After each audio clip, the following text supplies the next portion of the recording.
everybody. We're just a couple of minutes early, so we'll give some people some time to get online here. This class that we're doing this week is called Right Plant, Right Place. Basically, we're going to go over how best to plan your landscape and how to decide where to put plants. So some of it's going to be beginner stuff, and then some of it's going to be, not so beginner stuff. So, but it'll be a little different than, we've been diving into like a lot of microbiology and stuff like that. This is going to be more, physical stuff, but we are going to talk about plants, and hopefully you have your drink, all right? Because I got mine, and Katie's got hers. And Lucy doesn't want any, but Lucy's here. And so is Ethel. They're so reluctant. So, like with every class, if you've done this before, you know. But if you don't, you can post your questions on the live chat feed in YouTube, or the number down there on the bottom of the screen. You can text the question as well. And the suggested donation is $15 for the class. Our online store is down for the moment, so you can't pay that way, but you can Venmo or PayPal. And if you go to the online courses tab, that's where you find out to pay. We don't require it because we want people who may not have money to still be able to take the class. So for those of you who have means, you're also helping pay for people who can't take the class, which is a nice thing. So I was just going to start off here. I have a couple of books. I don't do this. I usually do this in the real classes. This is a real class, but I mean in the live classes in real time, I usually show some books, and I haven't been doing that as much lately because I just forgot. But I did grab some books off the shelf to help you along. And I'll tell you some other sources of information for this subject that we're handling today. But I did bring some books. And I don't have all the books that I would recommend. I just have the books that I found. Our shelves are a little disorganized. We moved we rearranged our house to accommodate my kid who moved in for college, and thus the books are unorganized on the shelves. Oh, by the way, did you get rain? 'Cause we did. Yeah. For like 5 seconds. This book is the book. Okay, number one. If you only have one book, this is the book to have for native plants anyway. And why I love this book is, well, Judy Milkey. This book was written in very early 90s. It came out about the time that I moved here 30 years ago. And it's got really great profiles of native plants. It's got pictures and, of course, lots of descriptions, including where the plant's native, care and all that stuff. So this is the best one for native plants, and we still use this all the time. And Judy Milkey doesn't only have plants that are common in here. She also has plants that have almost never been in the trade. So it's a really good book. This book by Mary Irish is pretty good. Trees and Shrubs for the Southwest. Mary Irish is from Phoenix at the Desert Botanical Gardens, and pretty good book. This has some non-natives in it too, I believe. Yeah, there's non-natives in here too, but there's a good amount of native plants in there. Some of the old school books, native land. This is actually. What is this? Also a very good landscaping book. with the native plants of the Southwest. I picked this up recently, actually, and it actually looks pretty good. I even tabbed it, so it must be. I don't even remember. Yeah, this one's pretty good, and it's all native plants. So that's a good one. this is kind of there's two books here by Warren Jones and Mary Rose Duffield. Plants for Dry Climates is a kind of a classic one.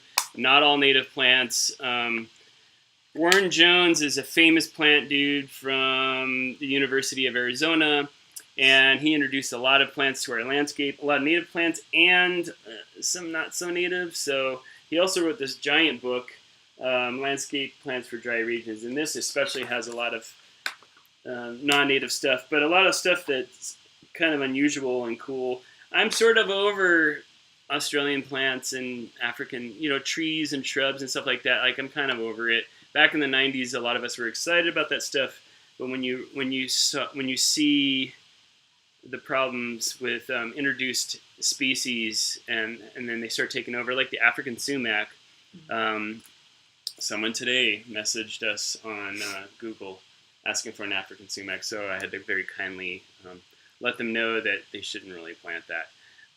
So, try to stay away from plants that can be potential weeds. This book is really great. This is all native plants. Some of them are very obscure and hard to find. We like those kind of books. But it's based on hummingbird plants, but of course it's,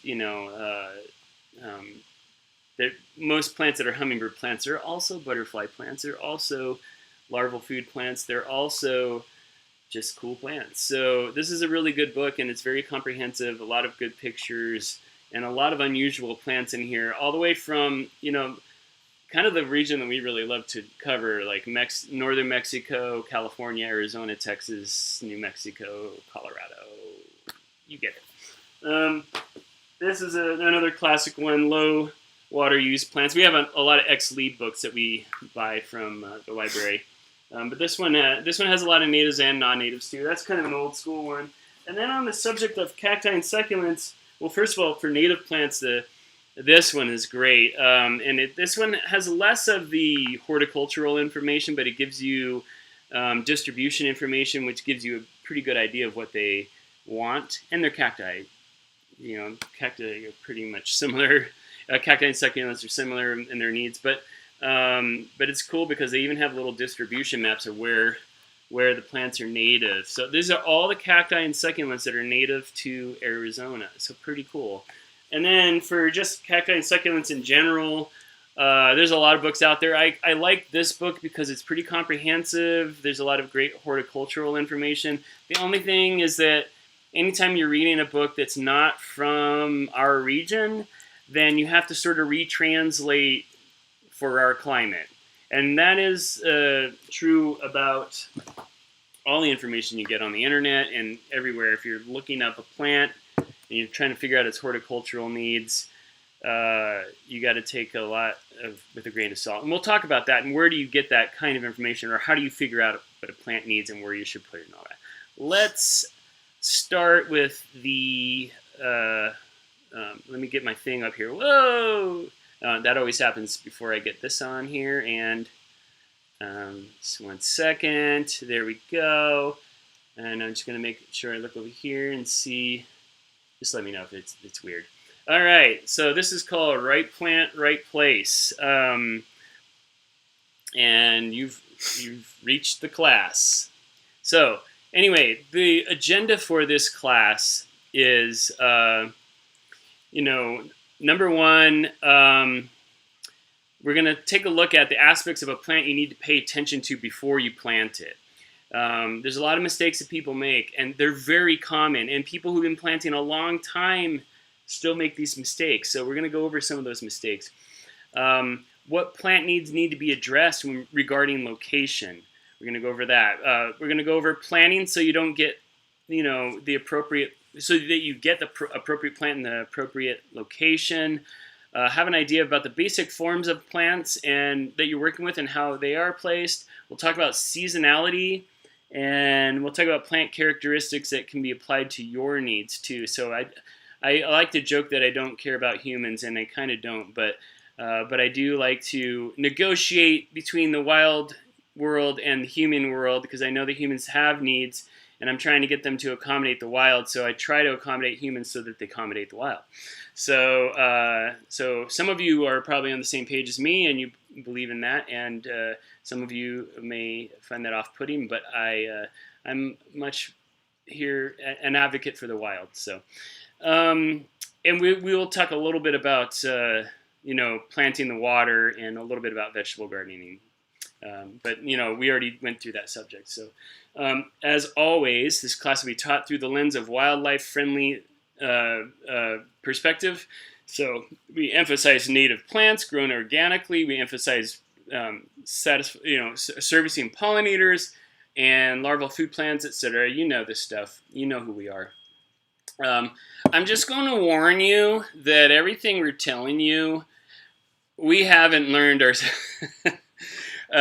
we haven't learned our lessons so much. I mean, we have, but some of the mistakes that we make, we sort of intentionally make. And the reason I have this picture in here is this is Katie. This is us at the Arizona Sonora Desert Museum sale, where we're buying a bunch of plants that we just don't have any space for. And so, I'm just going to admit that we are complete hypocrites. But I am going to try to get you to, pay attention to, the size of the plant and all that. And but I will say that, we're always cramming at our house. So the first and most important thing is you should really understand and know your plant's profile. And we'll talk about where to get this information from. Of course, you can always talk to us. But these are the main things you really want to think about when you're contemplating where to put a plant.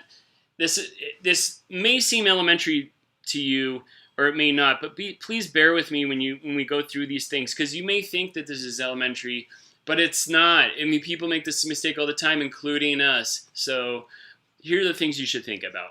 Obviously, the size and the form. So what is the mature size that this plant's going to be? I always think about this house that's now been bulldozed, I think. But I used to work up at Miraval many years ago, and I used to drive down Oracle, and every day I would see this house. It was where there was these two Phoenix palms, Phoenix canariensis, Canary Island date palms, which get a canopy of 50 feet each.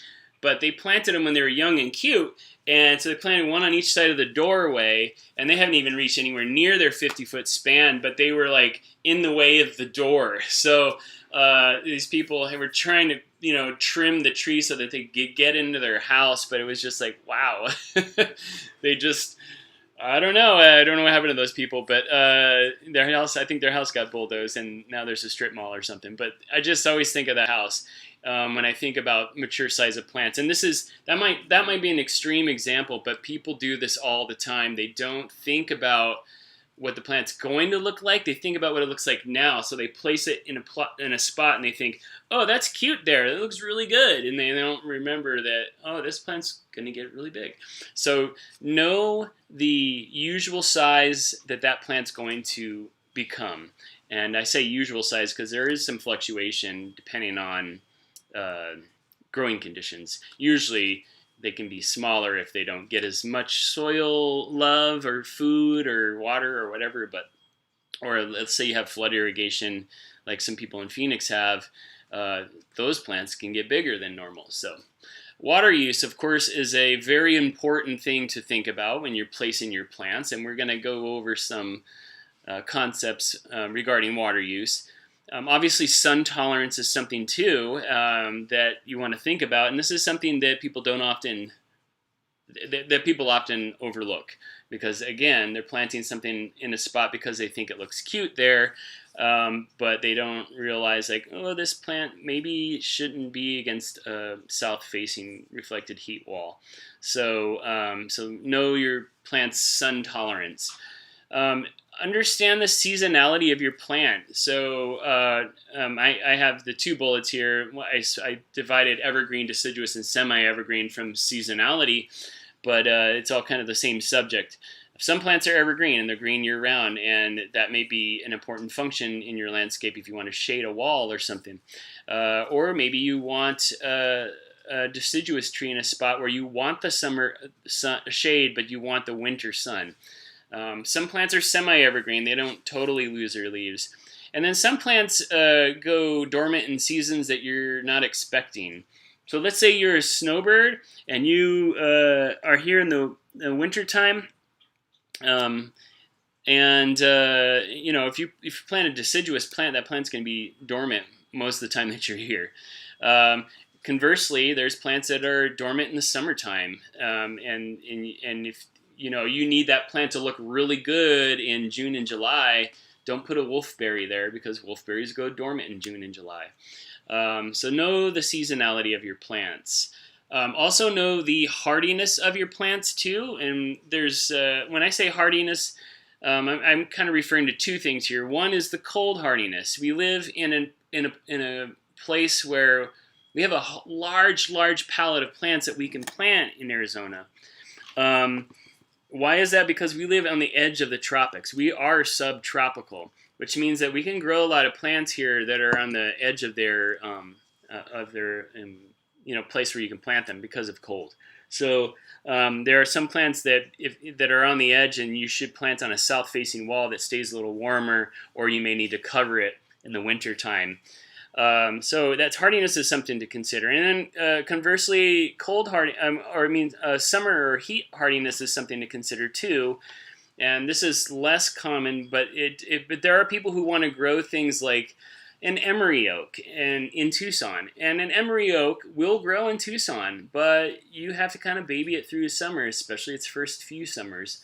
And so you may need to baby it and shade it in the summertime. So that's less common than the frost tender plants, but it is something that some people do.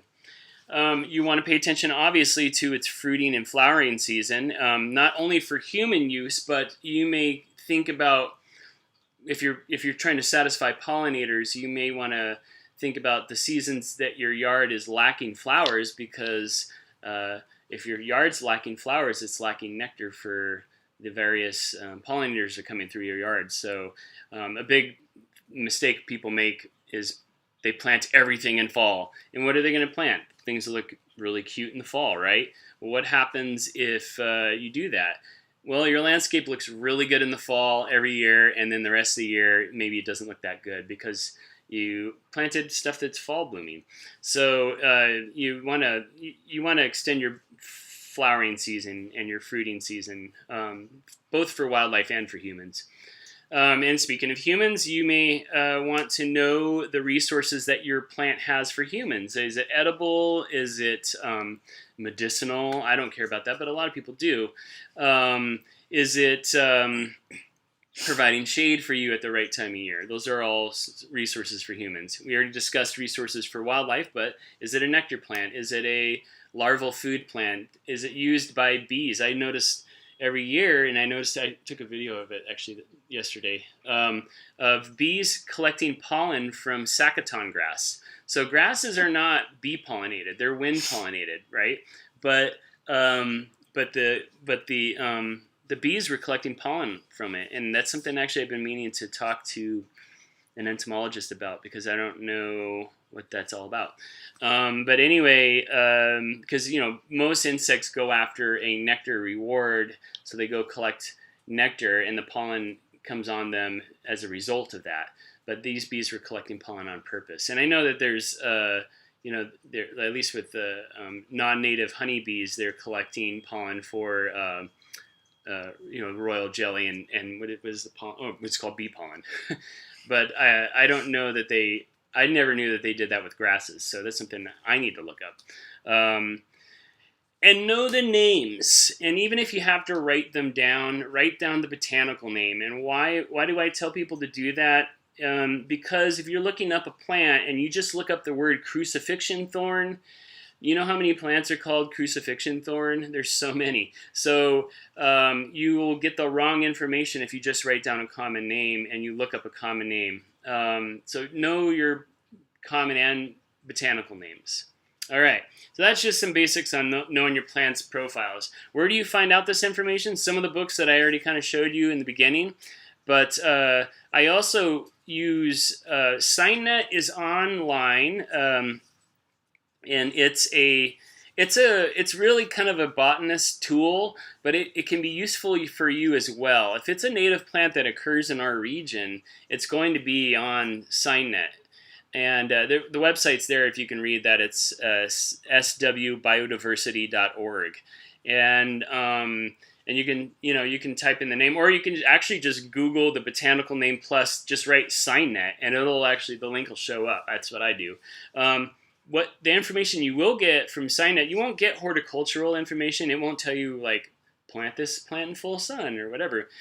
But what it does tell you, if you can skip through the jargon, is where it's native, and it'll tell you that it grows on open, dry hillsides, or and that it grows between 3,000 and 5,000 feet in elevation. If you know that, that'll give you a hint about how much frost tolerance the plant may have. It'll give you some ideas about the kind of soil it naturally grows in. You can learn a lot from SignNet, and I use it every single day. So that's how useful it is if you learn how to use it.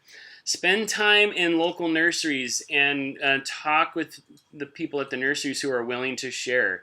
Most plant people, you can't get them to shut up about plants, right? So like Katie, right? Yes.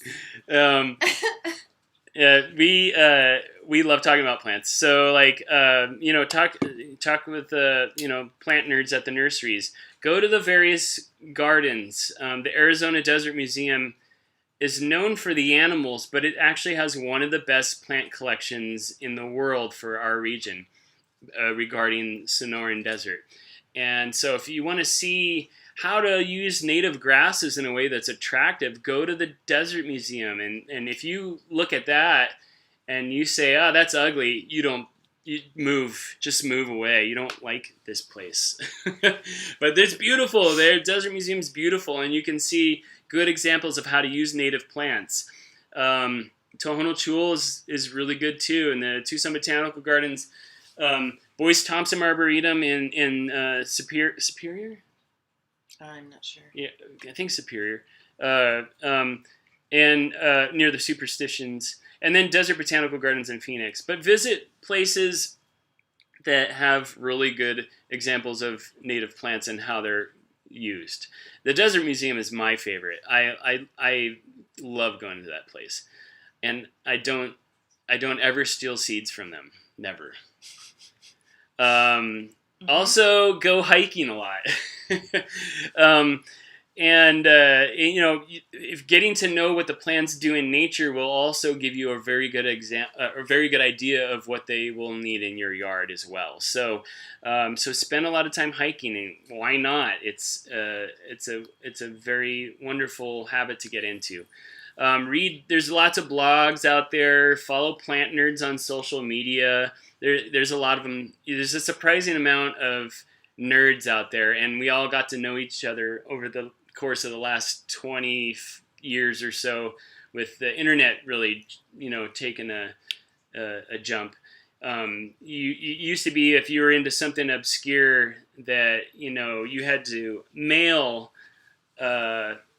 Belong to clubs where you had to mail order stuff that's really hard to get, and you didn't know anybody who was into the stuff that you were into, and you might know one person, and you had to join nerdy groups like the various plant societies, which you mostly communicated through newsletters. Nowadays, it's online. You can find any nerd who's into some nerdy thing that you're into and connect. And there's a surprising amount of nerds in our region. So find those plant nerds and follow their blogs. And speaking of native plant society or plant societies, there's the Arizona Native Plant Society. There's the Tucson Cactus and Succulent Society. There's the Tucson Audubon Society, which is a bird group, but a lot of them are gardening nerds too, because they're trying to attract birds into their yards. So make plant nerd friends.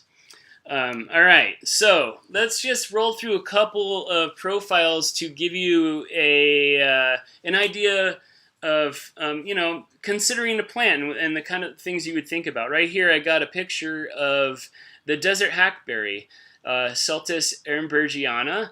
It used to be called Celtis pallida. It's annoying that the botanists change botanical names, but there's a reason for it.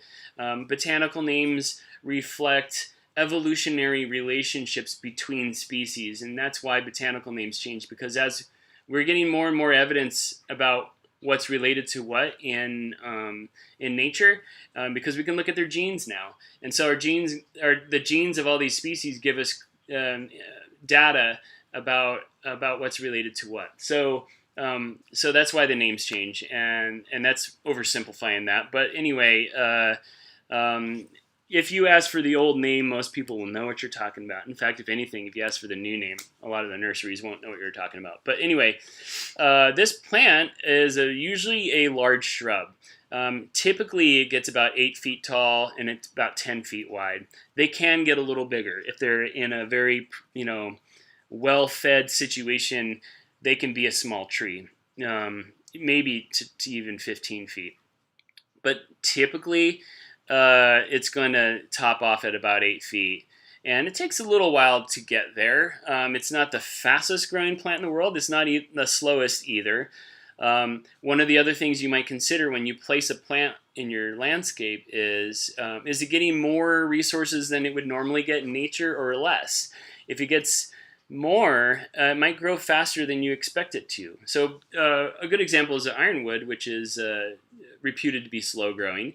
But in a landscape situation, when it's getting regular water, they're actually moderately fast. So anyway, just know that. The desert hackberry, back to the desert hackberry, it's mostly evergreen. It can sometimes drop some leaves when you get a really hard cold snap that we get every 10 years or so. And it does, switch out leaves during the cool season, so it'll look a little less verdant for a minute, but it doesn't really ever totally drop its leaves. And it's something you can grow in full to part sun, typically. It's a low to moderate water use plant. It can grow in rainfall once it's established. So that's a nice thing you might want to know about that. It's hardy to 10 degrees Fahrenheit. So in Tucson, completely hardy. It has edible fruits for the birds, which it's also edible for humans. And hackberries are actually, there's the canyon hackberry and the desert hackberry. This is the desert hackberry. And the desert hackberry has a tastier fruit than the fruit of the canyon hackberry. So that's something to know. You don't have to, you can eat it raw and it's actually pretty good. I still suggest making preserves out of it if you want to do that. But I also mostly like to just leave them for the birds, because the fact that this plant is a fruiting plant with little berries means that it attracts a whole host of birds that you would not otherwise get into your landscape. So that's something to know about this plant.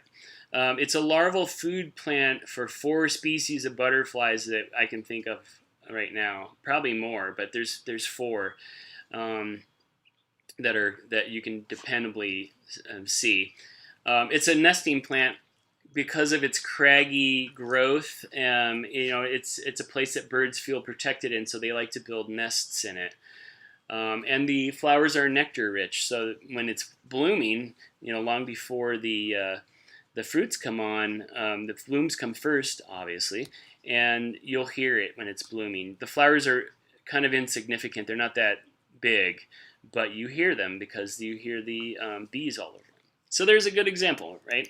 Here's another profile: Lycium fremontii, the Fremont wolfberry. Typically 6 feet tall and wide, a very big rambling shrub. Does not become a tree. It can get bigger than 6 feet. Sometimes it gets like 8 feet, and they can get really wide sometimes too. So they're big shrubs, so give them some room. They have that brief dormancy in cold or drought. So sometimes with a hard cold, you might lose some leaves, but what's more common is in June and July they drop their leaves. And actually, that's even without drought. They just kind of go dormant in June and July. And then they're bouncing back. Like our wolfberry right now, I'm looking out the window, is leafed out. So, but it doesn't totally drop its leaves. It'll look kind of yellow and almost sickly. And every year during June and July, we try to be kind of noisy about that and let people know, like, hey, if you have a wolfberry, it's gonna look like it's sick, but it's not. Trying to preempt all the phone calls that we might get for people wondering what's wrong with their plant. So it has that brief period where it kind of looks, not the best. Just like we sometimes don't always look the best. It's that plant could take full sun to part sun. Actually, it can grow in shade too. It gets kind of elongated looking, but in nature you see them under thick canopies of mesquites all the time. So they'll grow there. They won't look their best there. They always look their best in full sun, but they can grow in the shade. This particular species of Lycium, there are many of wolfberries, but this particular one is hardy to around 20 degrees Fahrenheit, and it's got edible berries just like the hackberry, so it's going to attract those fruit-eating birds and humans. We made some wolfberry syrup not long ago for Watershed Management Group. It was like a fundraiser that we did, and we made, it was just like the cocktail from Rancho Gadito, and we made a cocktail with it, or four. And the flowers are nectar rich. It's in the nightshade family. Can you tell that from looking at the flowers? It almost looks like tiny little petunias, right? That's because it's related. So there's that. Here's one more plant to look at. This is Asclepias tuberosa. Now, Asclepias tuberosa is native to a higher elevation, but it does really well in Tucson. We've got some in our yard that have, one was a volunteer and it came up on its own. The other one was planted, but it comes up every year. Butterfly weed is the common name, and it gets to about 3 feet tall and wide. It goes totally dormant in the wintertime. There's a really important bit of knowledge to know about that plant. If you don't want a plant that goes totally dormant as your front centerpiece, then don't put this one in front center. But you may want to because it's orange and beautiful and it's covered in butterflies when it's, evergreens. I mean, when it's not dormant. So, that's a decision you have to make. When it does go dormant, it goes completely dormant, and you can plant some wildflowers over it in the cool season, and grow some like poppies or something, and then it'll come up in the spring again. So, but that's something to know. That's an important bit of its seasonality that should affect where you're going to put that plant. It's a moderate water plant. It's not a low water plant. It likes good drainage. And it's hardy to negative 20 degrees Fahrenheit, so it'll never freeze in Tucson unless we enter an ice age again, but it doesn't look like we're going to do that. It's a larval food plant for the queen and monarch butterflies, which if you know milkweeds, they mostly all of them are. So that's something to know, and the caterpillars will eat them back, and they come back readily from that. But if you didn't know that and you had caterpillars all over your plant and you went and killed them all, you'd probably be pretty bummed later to know that you killed a bunch of monarchs. So know your plants. The nectar-rich flowers attract many other butterflies and other pollinators, so you're going to get all kinds of insects on all the milkweeds, but this one not being an exception. It's got a history of medicinal use, but not recommended unless you're some kind of expert on this subject. But milkweeds are poisonous, so don't eat them. All right, let's just talk about basic forms of plants. And again, this is pretty basic stuff, but you should know at least this. So, is your plant a tree, a shrub? Ground covers and perennials are sort of in the same group. A ground cover is sort of considered a plant that spreads wide and covers the ground. Perennials are just plants that come back year after year. Some of them are evergreen, some of them are deciduous, but they're year-round. They're not annuals. Annuals only grow for one season and then they die. They may come back from seed, but they won't come back from their roots. And then, of course, there's vines. Then there's what we call accent plants, which are like cacti and yuccas and agaves, plants that they're not really a shrub, they're not really a tree or a vine, or they're their own thing. They're accent plants. And they usually have bold forms if you're thinking about design. Obviously, there's your domestic edible crops like a citrus tree or let's say a goji berry. And then it was just botanical curiosity and personal interest plants. And these are plants like in our yard, we have mostly native plants, native Southwest USA and Mexico.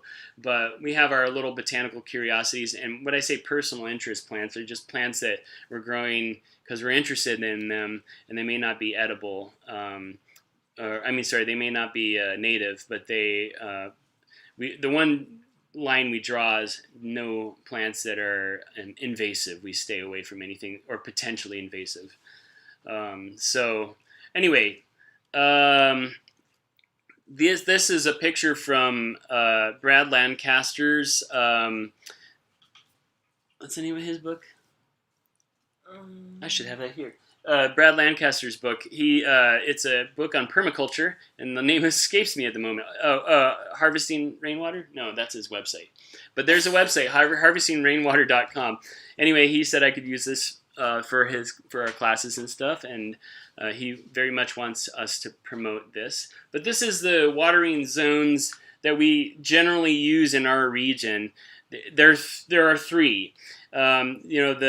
The lowest areas are the high water plants. The middle areas are like the terrace plants that take a little less water, but they're not necessarily high water plants. And then the highest areas in your yard, there we go, thank you. Where the highest areas are going to be the plants that need the least water. So these are the books, by the way. We sell these, by the way. It is rainwater harvesting for dry lands and beyond. And then there's 2 volumes. So the blue one's the one you definitely need, and then if you want to dig in deeper, get the second volume.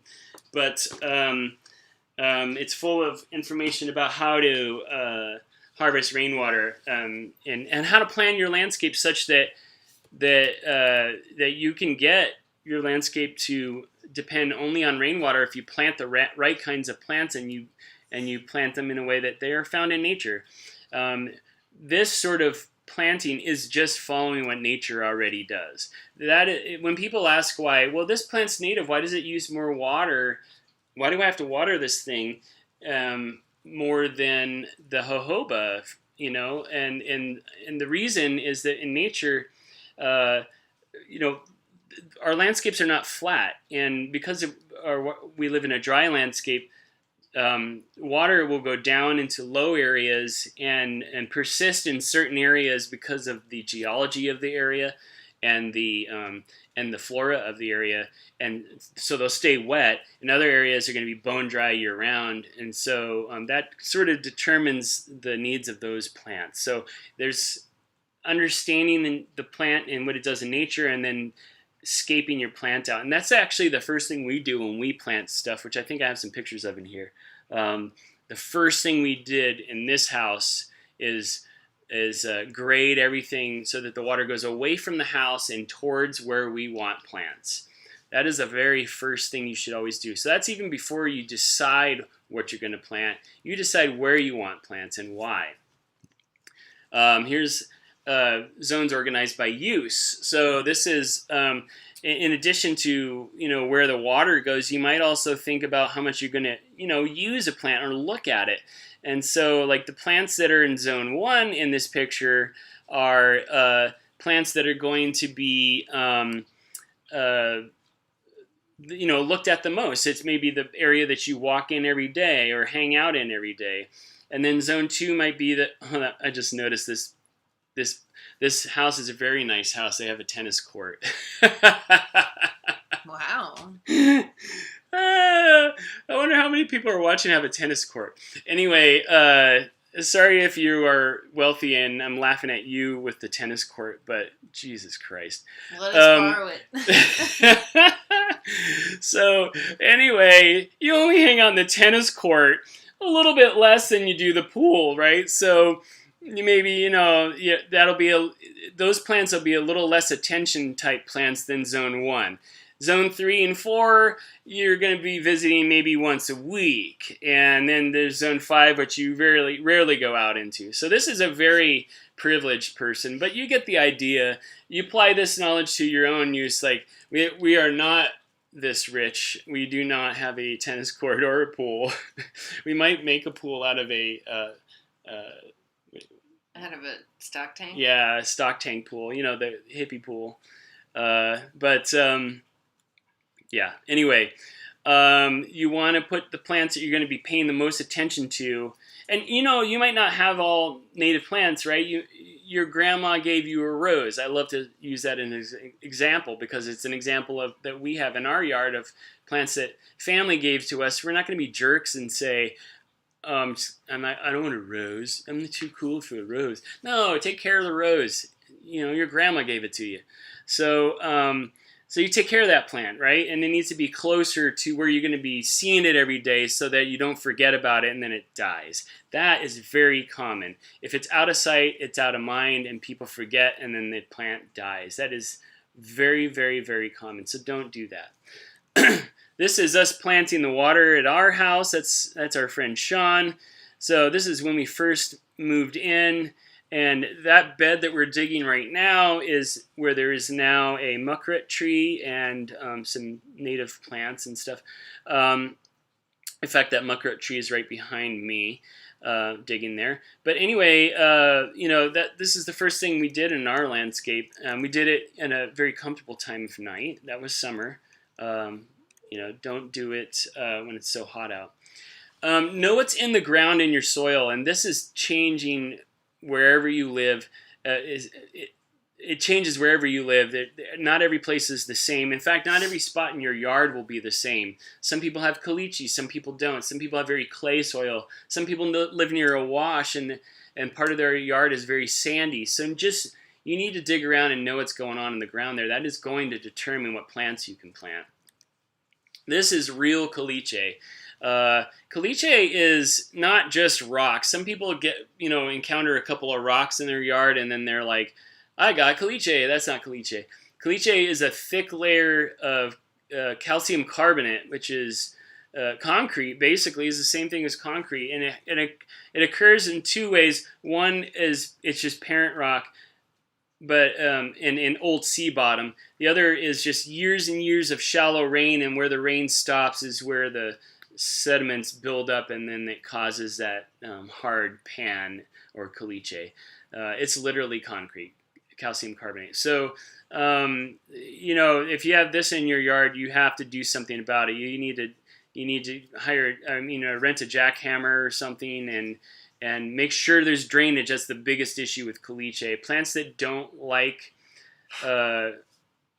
low drainage situations, like rus, the various native sumacs, rus species are very intolerant of a lack of drainage. What is another good example of plants that are intolerant? Yeah. Formerly Sophora dermatophyllum. Oh yeah, dermatophyllum. What's it? Texas mountain laurel. Texas mountain laurel. Texas mountain laurel is another one that hates a lack of drainage. So if you were to plant something like that in here, you would really need to address that drainage situation. So this is me in the summer, and right behind me is that yard that is now totally different. There was a concrete slab there. We busted that out of there. And we reshaped the ground so that it went towards where we were putting plants. And here's where I'm digging out garden beds. But you can apply this also to, beds for native plants. And you don't have to go this deep. I'm insane. But I went down this deep so that I can amend this deep so that I can make really happy plants. And the more work you put into the soil, the more you're going to get out of it, the more you're going to have very, very happy plants. And so, as we did all this digging and we waited for the rain, and then finally it did come, and there it is going towards where we wanted it to go. So the areas we walk in are higher, and the areas that the plants are in are lower. And so when it rains, it floods the plant zones, and it doesn't flood where you want to be walking. So it sounds very elementary, but you know what? Nobody does this, or very few people do this, and we're trying to make it more popular and common to do this. This same area has been growing for a long. Oh, here's another spot where you can see that low area, and then you can't even see this spot right now. I don't think I have a picture of what it looks like now, but I do. I have a picture of what it looked like. So I actually made this slideshow, I don't know, a year ago. And all these pictures are a little on the old side, but this was when we first dug it out and I first planted some stuff in there, and then this is like a year later, and it's even way more lush now than even in this picture. So, but all the rain goes down in those low areas and makes those plants happy. So. Now, this is also a great example of what we do that's wrong, which is we crammed too many plants into that area. The pollinators don't mind it, but there are a few plants that got drowned out in there because we got a little overzealous and packed too many plants in there, which is what we do a lot. And this is the garden bed. So like you can see, that's much more highly amended soil. You could see what we started with. Not very good, and then it grew into this, and then it grew into that. This was in the middle of summer. I think this was taken in July, and we were still getting big tomatoes out of this and stuff. So this is our edible garden, actually, obviously. So there you go. There's an example of a vegetable garden in the same situation. Another thing you want to pay attention to besides your plant profiles is your land profile, particularly the sun exposure, which changes throughout the year, especially if you have walls and shade trees where the sun exposure changes throughout the year. Your trees might go dormant and let a lot of sun through in the wintertime, but also the sun. In the wintertime, the sun is way more down on the south end of things, which means that the north side of a wall, so the north face of a wall is going to be extremely shady in the wintertime. And if you have something that's growing in the wintertime and it needs sun, it's not going to be very happy on a north-facing wall. So one thing I like to put on north-facing walls is a deciduous shrub, because in the wintertime, it's dormant, so it doesn't need the sun. It's not photosynthesizing, it's sleeping. So it's okay that it's in the shade during that time of year. And then when the sun comes back, it's growing, and the sun's more straight above, and the plant's in sun again. So just pay attention to where the sun goes in your yard, and know the difference between June and December, because those sun exposures are very different. And now there's also a very big difference between full sun and reflected heat. So here's a spot that's full sun and a little bit of reflected heat, because it is a lot of rock on the ground that reflects up a little bit. It is actually one of the reasons that I like that wood chip mulch as opposed to gravel, because wood chip mulch is way less reflective heat. It's so much cooler to walk around on a landscape that has wood mulch and than it is if it's rock mulch. Rock mulch is very reflective and hot to be in. So a lot of plants don't mind that, but humans do, and a lot of plants also don't like that. This is a buckwheat, by the way, that big white flowered thing, a really good wildlife plant, with a little Ambrosia dumosa, which is just a little one of the little ragweeds. Here's a reflected heat situation. So this spot's going to be a lot hotter because it's got that wall. Now, that plant that's in there, Salvia leucantha, there's two things affecting that plant that make it look that good. One, I don't know if you can see in the bottom of the picture there, it's in a grass lawn, on the edge of a grass lawn, which who plants grass? Whatever. But it is receiving a lot of humidity that makes up for some of that reflected heat. But it's also shading the wall itself. So it's gotten big and tall enough during the spring that it started to shade that wall and make it not a reflected heat situation. But that cactus is right next to it is getting a lot of reflected heat. So, but just know that when you have a wall that's facing south or west, you're going to have a much hotter situation than you do if it's just in full sun, because it's like a microwave. It's the heat. Not only is the heat hitting the plant initially, but it's bouncing back from the other side, and so it makes that spot a lot hotter. Now, the funny thing that about established landscapes that people don't think about until they're in the situation is how much of a pain in the butt shade is. Now, shade is great for humans, right? And it's great for wildlife too. But if you're trying to grow a lot of plants, the hardest spot in the yard to grow cool plants is under a really dense mesquite, because it gets too shaded. Now, there are lots of plants that can grow in that situation, and you can seek those out. And we have a list of shade plants on our when our online shopping is up, which it is not, by the way. We're closed for 2 weeks, but when it is up, we have a shade plant section where you can find plants for situations like this under this mesquite tree. But that is actually a tough situation, because as much as we think of the sun as really oppressive to plants, it's not really the sun that's the problem, it's the heat.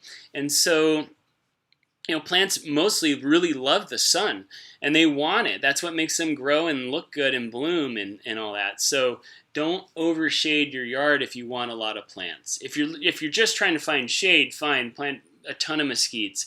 But if you want a variety of plants and you're trying to create a little habitat, I highly recommend being careful about not overshading your yard. Don't plant too many trees.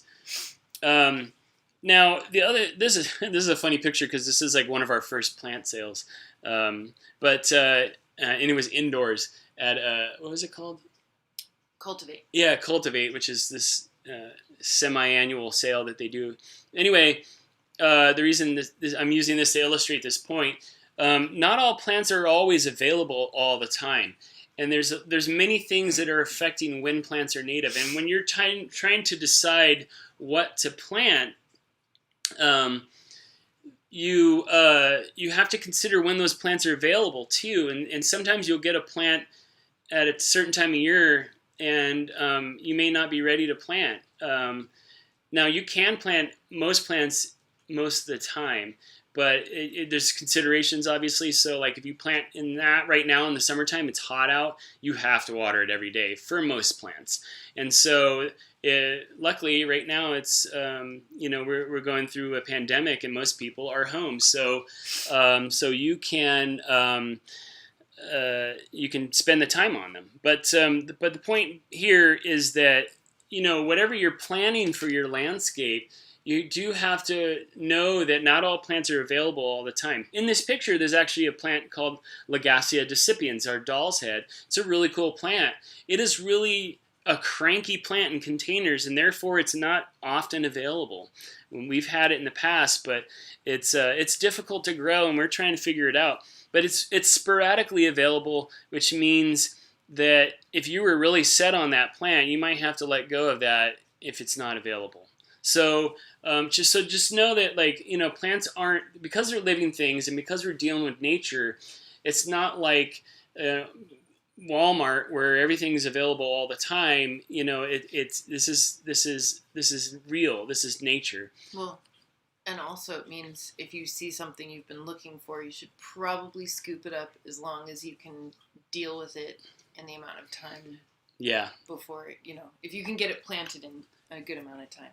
That picture in the beginning that showed Katie with the wagon full of plants, like all those plants that were on that cart were plants that you don't see as often, so we snagged them because they may be plants that we can obtain later at some point, but we tend to snag plants when we see them because we want them. So anyway, just know that you're dealing with an industry we're farmers, which means we're dealing with nature, and things are just not available all the time, and they shouldn't be. You know, just like well, I mean, not to go too deep into this subject, but vegetables and fruits should not be available all the time either, because there's seasons, and if there are things that are available on weird times of year, they're doing weird things to make those fruits or vegetables available, either dragging them from across the planet to get to you, or growing them in greenhouse situations with lots of chemicals, and they never taste as good as a seasonally grown local vegetable. So anyway, that is how we think too with landscaping. Plants should not always be available. So let's dig into the whole planning part. Now, the first thing you should really consider are your human needs, because they're going to get in the way otherwise, right? So just know what you're going to do in the yard. This is a picture of our smoker. So obviously, if you have a smoker, you might need to have a space in your yard for your smoker. You may want to shade your house, and that's a human need. Again, if you plant deciduous trees, you can let the sun in the wintertime when you want the sun. This house is surrounded by mesquites, which are dormant in the wintertime, so it's kind of perfect shading. Like, this person's electric bill is a lot less in the summer because of those trees. So think about that when you're planning your landscape. Know what pathways you're going to be taking around your landscape. Where are you going to be walking, and why are you going to be walking there? And obviously you need to leave that part open. And you don't want to plant giant thorny shrubs right in the pathway that you're going to have to hack on all the time to keep back from scratching people. Seems elementary, but this happens all the time. You may have some storage containers or something that you want to screen off or shade. In this case, you have some water storage containers. So you may want to keep the heat off of those things so that your water doesn't evaporate. So I would plant big shrubs around that. You may be raising, some chickens and stuff. Or if you're like us, you might have, giant tortoises. Obviously, that's going to determine what you're going to do with that landscape. Because if you put this particular tortoise in part of your landscape where you have a lot of cool plants, he will eat those things. This tortoise in this picture got out of his enclosure once and snipped a very rare and expensive plant. Luckily, it came back, but I learned my lesson. You might consider, if you have kids, you might consider, spaces for them to play in, especially, mud, yeah. And also, in your yard where they get privacy, where they could just be kids and make believe and do their thing, and they're safe in their backyard. And if you have kids, it's important for them to have a relationship with our landscape and seasons. And this kid's going to remember this experience for his or her whole life. And so, And that doesn't mean excluding pokey plants. Like, that's right. part of the experience too. Yeah. So this kid right here grew up with, I don't know if you can see, can you? No. This kid grew up with all kinds of thorny plants, and she didn't die. So, but anyways, it's important for them to have this experience. So think about that. And, I said kids, I mean you too, okay? So, I would be just as likely to plant my butt in that puddle as much as that kid. So, these are human needs. Now, when you're planning your landscape, you might, get really fancy if you're an artist or have a CAD program or something like this to start plotting out land use and where you're going to put your veggie garden or your cactus collection or whatever. Or you can be like me and just, make beautiful art. But But it doesn't matter. You know, like you just need to. The whole point is to really kind of plan out. This is an actual schematic of what we actually did, and it's changed a little bit since this point, but because the nursery really kind of took over, but it still does still somewhat look like this. But anyway, like the point is like, you know, we've got things planned out there. There's a storage area there. There's a shed. There's pathways, and so you get the idea. Hey, and then you might make lists. Now, again, here's digital versus handwritten, but the point here is like, you know, you don't have to write down the exact plants that you want to put in your yard. You can make a general list. Like you can say, oh, I have that storage tank that I need to shade from the sun. What do? I need an evergreen shrub that gets about, you know, around 8 feet to 10 feet tall. So you write down large evergreen shrub 8 to 10 feet tall. And you have that on your list. And then when you go to the nursery, you're not just shooting in the dark. What do I want? Oh, that's cute. And just buy a bunch of plants that you're not ready to use. You're a little more planned. And you know that, like, you can say, hey, I'm looking for this. And then the nursery person can say, oh yeah, Arizona rosewood would be perfect for that. So make a list of the kinds of shrubs and plants that you need instead of making specific lists. And you can make specific lists too, but start off with the general list first, and then you can research and say, you know, oh yeah, and start plugging these plants in. Because I don't know about you, you're not going to keep it all up in this thing. I can't keep it all in there. And so if you don't make lists like this, you're going to end up like with what we end up with sometimes, which is just like a yard so full of plants you can barely walk in, which is okay. It's fine too. That's fine too. Some of you don't want to do that, and some of you don't mind. But just know. Plan by bed. And what I mean by this is, like, you know, it's not like tree, ground cover, shrub. It's not like that. It's like a big bed that you have a bunch of stuff in. And that's generally how we plant things, so that when you start to water all these things, when you're watering a little shrub in front of it that's about 5 feet away from a tree, you're also watering the tree. This is just a little pollinator bed with, you know, compatible plants. But and this bed has actually changed and grown a lot since this picture. But the milkweed actually kind of took over in some spots. But it's full of pollinators all the time, so it's doing its job.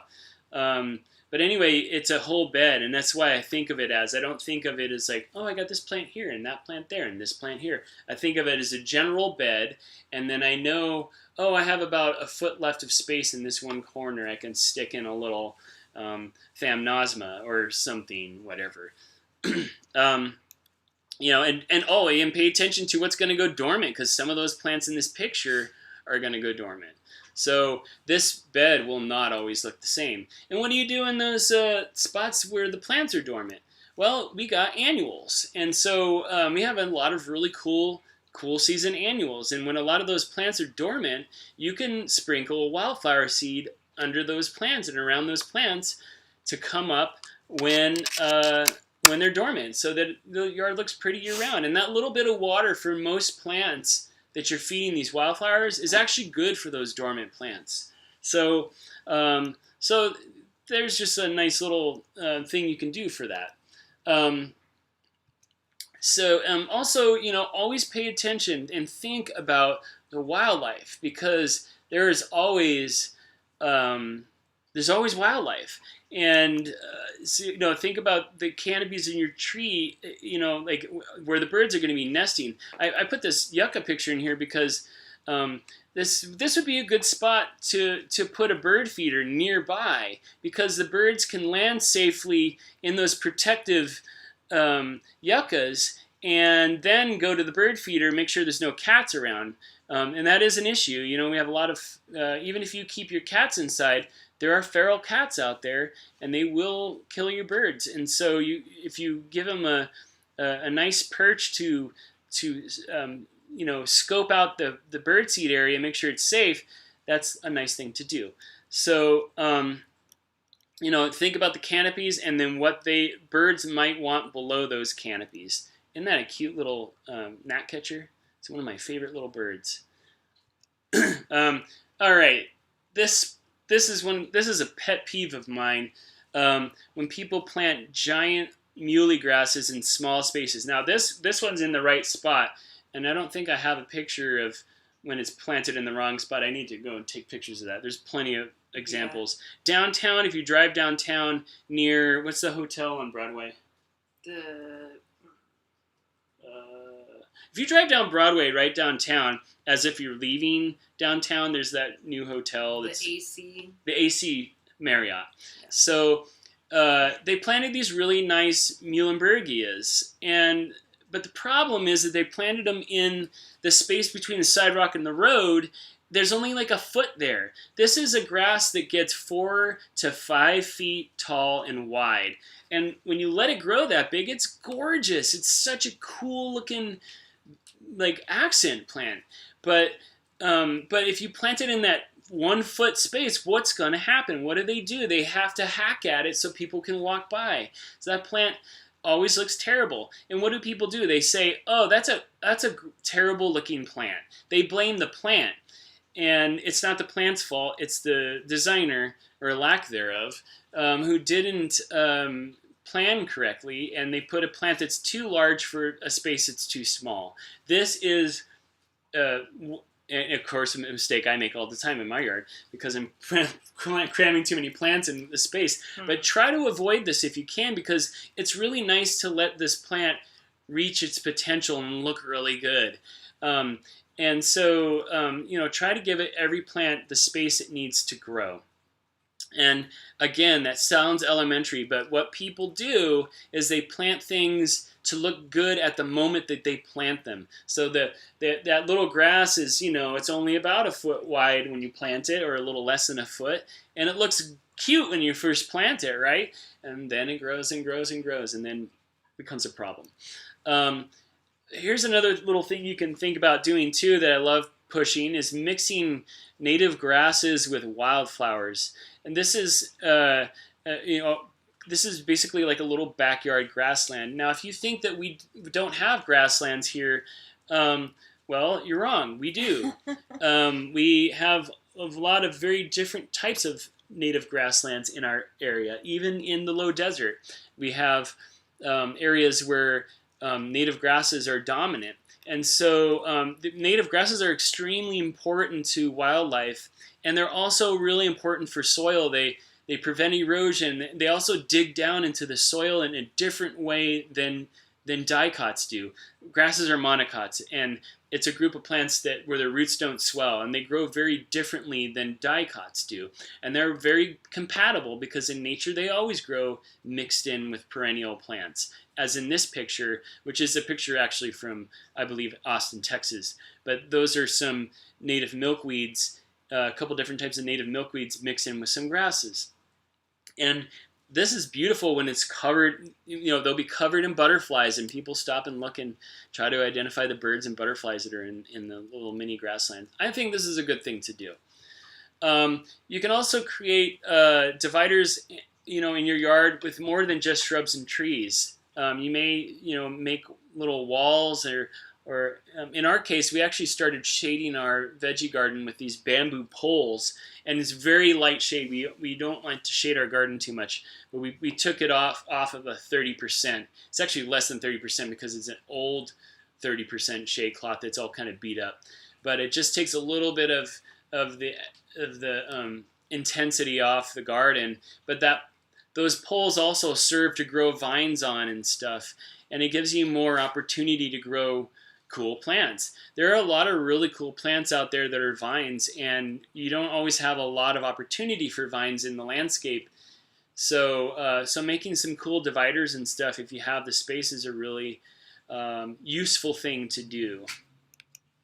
And again, I said this already, but I'm going to end with this thought. Spend a lot of time looking at what the pros do. Hit those botanical gardens. Hit those the Desert Museum in Tohono Chul and all those places. You're going to get hiking. And hiking. The ultimate pro. The ultimate pro. Yeah, you get really good. You can hike and then learn. And then that's where you're going to really get a lot of your inspiration from. And take pictures too. If you don't know what the plant is, take a picture, send it to us, and ask us about it. We'll always answer you.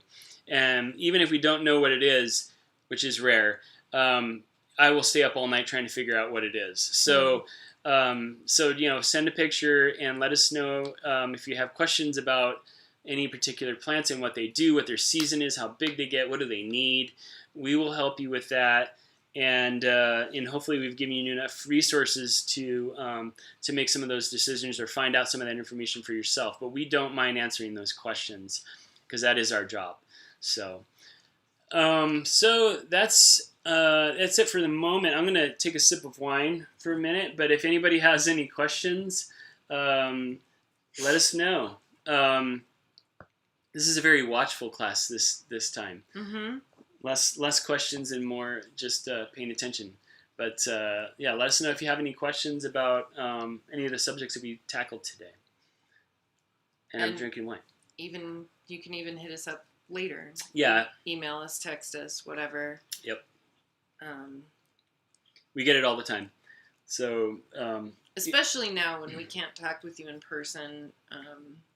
Yeah. COVID. Yeah, pictures are great. If you have questions about plants, send pictures. Like, what the hell is wrong with this tree? Try and make sure they're in focus. That helps a lot. Up close, far away. Yeah, stuff sometimes like that. People send texts and they're like, they won't even say what it is. They'll say, my tree has got black leaves on it. What do I do? I'm like, I don't know. I can't even tell. I always have to tell them. See, it helps to send a picture and tell me all the information you can. So whenever you do ask questions about stuff, it helps to pictures help, but also it's letting us know like how long ago did you plant the thing, how often are you watering it.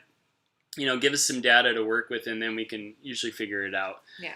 Sometimes you can answer right away because it's just obvious. But we'll prompt you too if we don't have the information we think we might need. We'll, ask you questions. Yeah. But there's no questions. Cool. So far. Excellent. Well, you know where to look if you do have questions, and thank you all for hanging out with us today. And this class will be archived online, so if you want to watch it again, if you didn't quite catch something, or if you want to share it with a friend, please do.